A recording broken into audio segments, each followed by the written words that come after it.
My name is Peter Joseph. I am currently the de facto founder of an organization called the Zeitgeist movement, which is seeking to alter the current cultural climate, if you will, into something that could be considered actually sustainable for not just one nation or class, but all the world's people.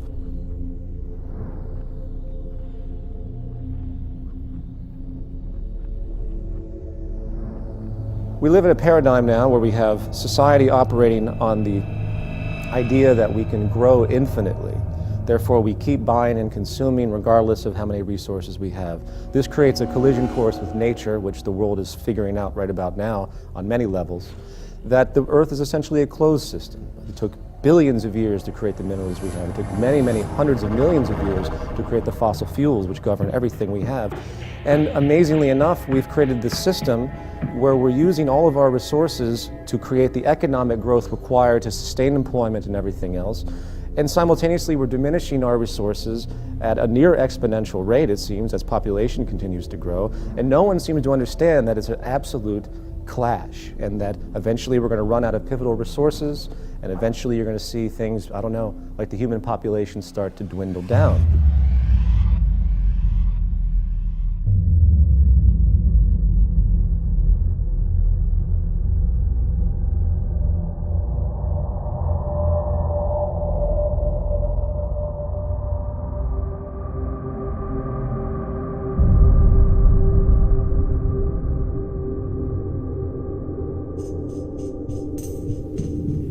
My name is Jacques Fresco, and I'm going to present the concept of the Venus Project.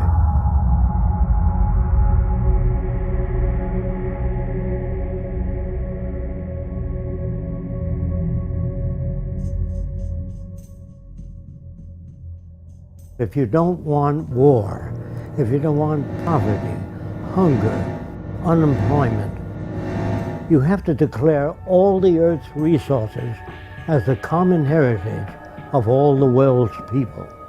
All the artificial boundaries have to be removed so that people can travel anywhere. It has to be a global society. There are many people that feel, well, let's develop each country. You can't do that, because if the Russians do experiments with nuclear materials and the Chinese, that air goes all over the world. So it's very hard to work independently. So I would say, if you want these things, you have to change the way your society operates.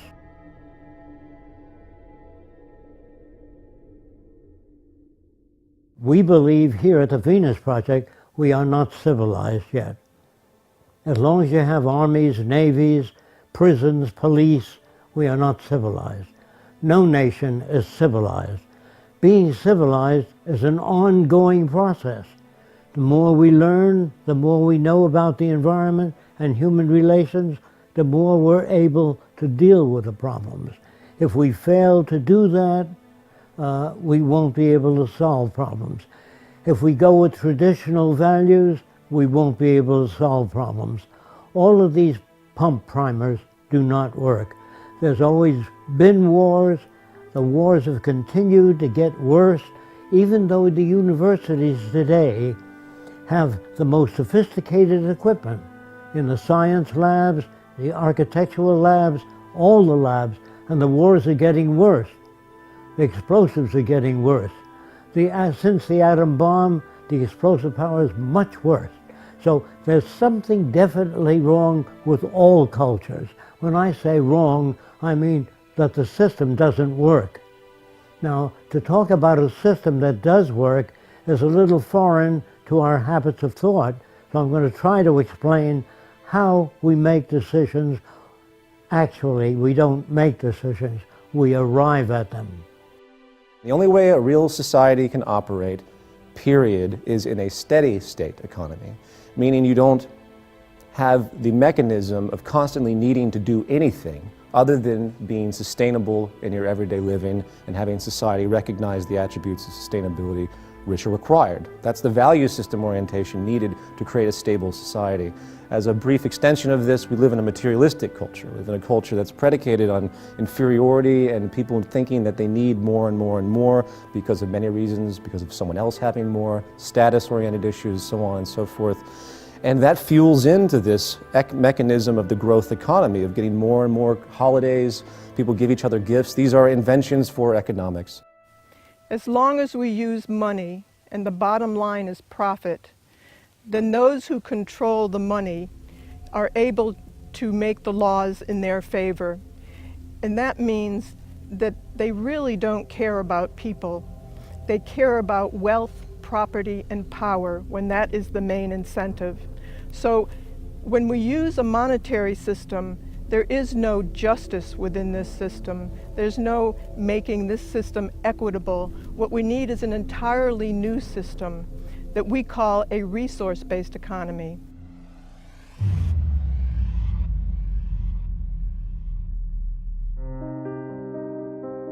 In regard to social operation and how to create a new society, or better yet, just to say to create any society that would be sustainable and efficient, there's really an empirical train of thought, if you will, of how to do that. First of all, you have to think about what the human being actually needs. We require resources at the bare minimum. We require food, water, etc., as we all know. Therefore, resources become the most paramount subject. Resources, in fact, should be the foundation of any economic structure. So what do you do if you consider that the Earth is a closed, finite system? First thing you have to do is do a survey of the Earth's resources and the carrying capacity of the environment. If you produce a population far in excess of the carrying capacity of the environment, you're going to have trouble. You're going to have malnutrition and all the problems that go with it.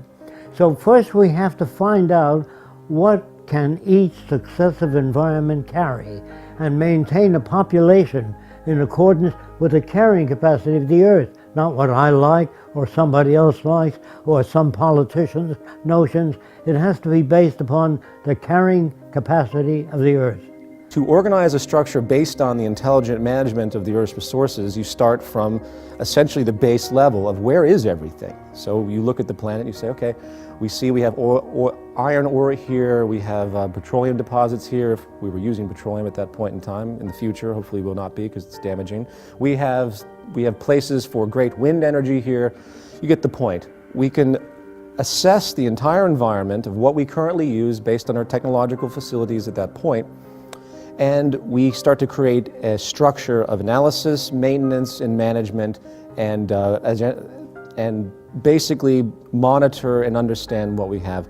Then we can design the parameters for the new society.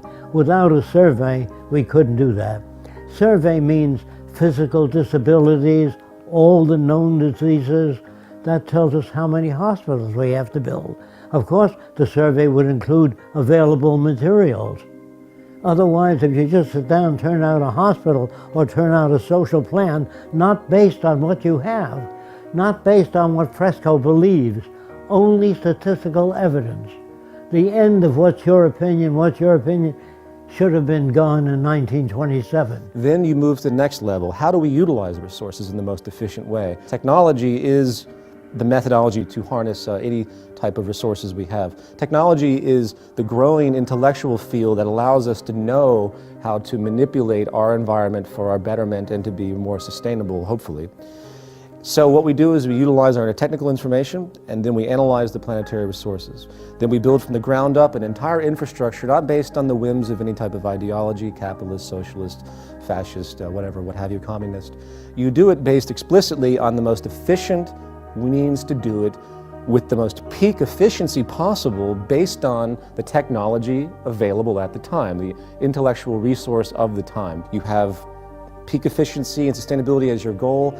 You just simply weigh all parameters when you analyze anything, and then you're going to build a society that is essentially, for lack of a better expression, perfect. It's not perfect at all because things are going to constantly change, but it's the best you can do at that point in time, which I think would be a variance of perfection.